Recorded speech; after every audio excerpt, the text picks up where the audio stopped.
Pourquoi la France ne produit aucun milliardaire sans argent public? Contrairement aux États-Unis. En France, pas de fortune sans l'État. Pourquoi nos milliardaires sont tous subventionnés? Pourquoi n'y a-t-il pas d'Elon Musk ou Steve Jobs en France? Pourquoi aucun milliardaire français n'a émergé en partant de zéro? Sans aucun soutien massif de l'État, sans relations publiques, sans marché public. En France, on ne réussit pas contre le système. On réussit avec lui ou pas du tout. Et c'est peut-être la raison pour laquelle la France n'innove pas. Elle administre, elle redistribue, mais elle ne crée plus.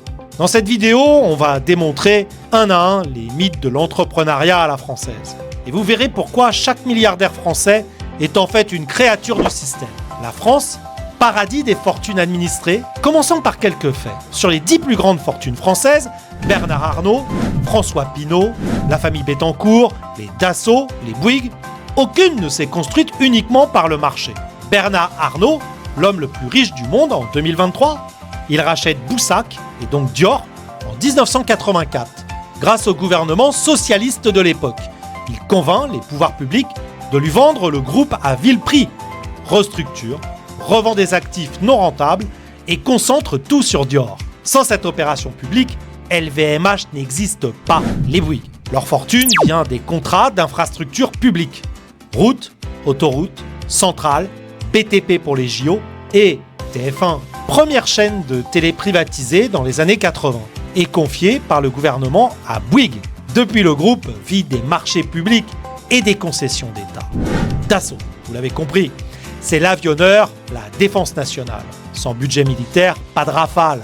Un industriel certes performant, mais totalement dépendant de la commande publique. Et on peut continuer. Bolloré, qui se diversifie dans les médias, sa fortune d'origine, c'est le transport maritime et les concessions en Afrique francophone, souvent attribuées par des réseaux post-coloniaux liés à l'État français.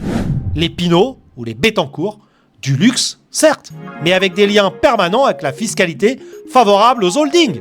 Les niches patrimoniales, les protections sur la fiscalité des grandes fortunes. Ce que tous ces profils ont en commun, ce ne sont pas des rebelles du garage à l'américaine, ce sont des capitalistes de connivence, insérés dans le système d'État, parfaitement compatible avec l'ENA, Bercy et le 440. L'argent public, la source cachée de presque toutes les fortunes françaises. La France adore l'idée de l'entrepreneur éclairé. Mais dans les faits, ce sont des subventions, les aides et les grands marchés publics qui font la différence. Voici 3 mécanismes clés, les appels d'offres verrouillés. En France, le BTP, l'énergie, les transports, la défense, le numérique institutionnel sont souvent verrouillés par quelques grands groupes. Et pour obtenir ces marchés, il faut un carnet d'adresses, pas une innovation. On gagne par réseau, pas par efficacité. Les aides à l'innovation réservées aux géants, exemple, le crédit impôt recherche, CIR, une aide publique à la R&D, en théorie pour tous, en pratique accaparée à 70% par les grands groupes qui savent monter les dossiers, manipuler les critères et récupérer des centaines de millions. Même chose avec les aides à l'export, les garanties BPI, les fonds souverains comme les FSI ou les fonds France 2030. Ils financent toujours les mêmes, les allers-retours publics-privés. En France, il est courant de passer de l'inspection des finances à une direction chez Total, puis de revenir à Bercy, puis chez EDF ou la Caisse des dépôts. C'est une oligarchie administrative capitaliste qui contrôle à la fois la norme, le financement et la régulation. Loin du marché libre, c'est une forme de capitalisme administré, hérité du colbertisme. Le contraste américain, l'ascenseur social par le marché.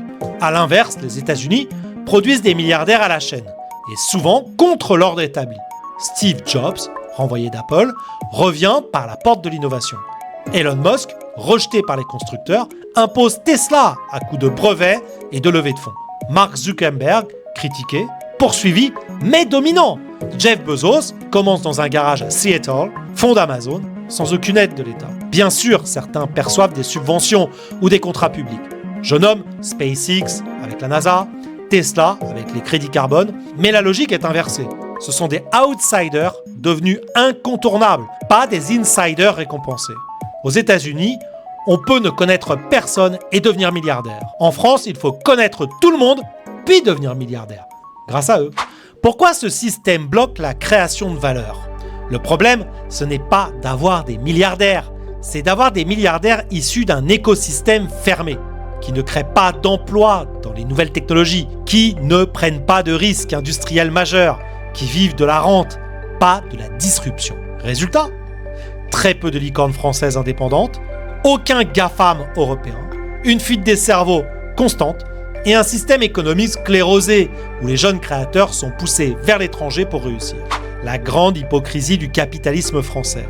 La France se dit libérale, mais elle n'aime que le capitalisme sous contrôle. Le milliardaire idéal? Un homme de réseau, énarque, en costume bleu marine, qui parle comme un ministre et qui doit tout à l'État.